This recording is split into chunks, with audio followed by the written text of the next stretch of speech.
Good evening everyone. आज का हमारा टॉपिक है येलो डस्ट। अब बेसिकली ये येलो डस्ट है क्या?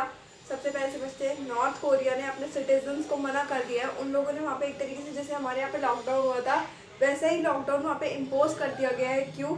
उनको बोला गया अपने सिटीजन्स को कि प्लीज़ घर से बाहर ना निकले। क्यों ना निकले? Because of yellow dust. अब येलो डस्ट बेसिकली जैसे हमारे यहाँ पे क्लाउड्स है वो आ रहे हैं, ठीक है, मानसून सीजन है, ऐसा कुछ सीजन है। तो इसी टाइम नॉर्थ कोरिया में चाइना से नॉर्थ कोरिया की तरफ कुछ आप बोल सकते हो क्लाउड्स चलते हैं हर साल इसी इसी मौसम के अंदर, इसी टाइम पीरियड के अंदर। तो हर साल वो कहाँ से उठते हैं? वो उठते हैं कि जो डेजर्ट एरिया है चाइना का, मंगोलियन रीजन से, वहाँ से उठ के नॉर्थ कोरिया से साउथ कोरिया तक जाते हैं। अब इस बार ऐसा क्या नया? हर साल जाते हैं। इस साल ये नया है कि इस बार उन चीज़ को एक येलो डस्ट का नाम दे दिया गया है जो कि दूर से दिखने में लगता है कि येलो। फॉर एग्जांपल अगर किसी ने पबजी खेल ली हो तो आपको पता है एक ब्लू जोन आता है जो ऊपर से आता है और एक एक चीज़ को तबाह करते हुए चल जाता है। उसी तरह ये येलो डस्ट है जो नॉर्थ कोरिया के जो साइंटिस्ट हैं उन लोगों ने ये बोला है कि ये बहुत ज़्यादा हार्मफुल है। क्यों? क्योंकि इसमें ना केवल कोरोना वायरस के पार्टिकल्स इन्वॉल्व होंगे, इसके अलावा ये डेजर्ट से आ रहा है तो ये ऐसे बहुत सारे पार्टिकल्स को कैरी करता हुआ आएगा जो हार्मफुल होंगे ह्यूमन हेल्थ के लिए, जिसकी वजह से रेस्पिरेटरी प्रॉब्लम्स या कभी आँख कान इन सब में काफ़ी ज़्यादा इन्फेक्शंस का भी डर है। तो इस तरीके से येलो डस्ट अब माना जा रहा है कि या तो ये एक चाइना का एक नई स्ट्रैटेजी है या क्या है।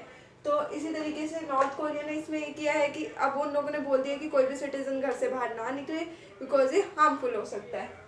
अब दूसरी तरफ इंडिया का क्या रोल है? अगर मैं इंडिया की बात करूँ तो ये देखिए, ये वाला रीजन है, ठीक है, ये हमारा चाइना है, ये नेपाल है, ये इंडिया की बाउंड्रीज है और यहाँ से हिमालय की रेंजेस है, ठीक है, अपर रेंज, मिडल रेंज और ये वाली रेंज, ठीक है। अब जो मंगोलिया रीजन है यहाँ से उठ के यहाँ तक जा रही है, ठीक है। बट कई बार जब सर्दियाँ होती है तो हिमालय की भी तो बर्फीली हवाएं इंडिया में आती है। तो क्या हम ये मान सकते हैं कि इस वजह से ये प्रॉब्लम यहाँ पे हो रही है तो वो प्रॉब्लम इंडिया को भी फेस करनी पड़ सकती है?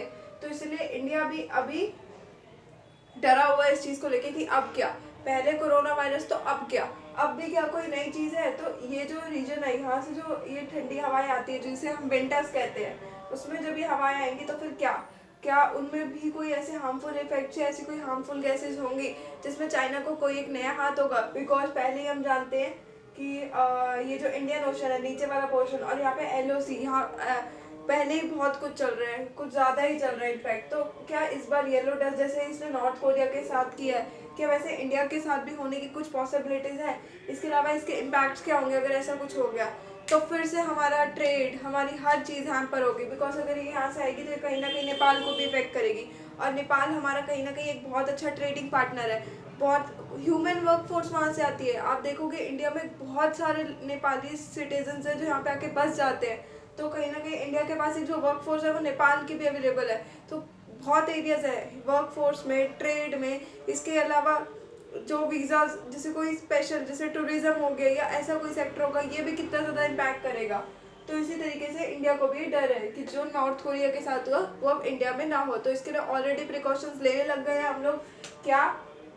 इसके लिए एक ऐसा जैसे कि यहाँ पे है इंडियन ओशन, तो यहाँ से जब ये हवाएं कोस्टल रीजन की तरफ को बढ़ती हैं, जब यहाँ पे एक तूफान उठता है तो कोशिश की जा रही है कि इन हवाओं का रुख इस तरफ को मोड़ा जाए सो दैट ये जो हवाएं हैं खुद ब खुद पीछे चली जाए, ना कि इस तरफ आए। तो इसके लिए भी लगे हुए हैं साइंटिस्ट की क्या करना है।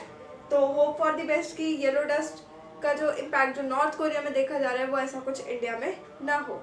होप आपको ये टॉपिक क्लियर होगा। मेरे को पता है ये टॉपिक ज़्यादा न्यूज़ में नहीं आया क्योंकि कोई उठा ही नहीं रहा, बट ये बहुत ज़्यादा क्रूशल मैटर है। तो होप आप लोग को ये क्लियर रहा होगा। इसके साथ अगर इसकी कोई नई न्यूज़ आएगी तो मैं आपको फॉर श्योर अपडेट करती रहूँगी। तब तक के लिए बाय बाय।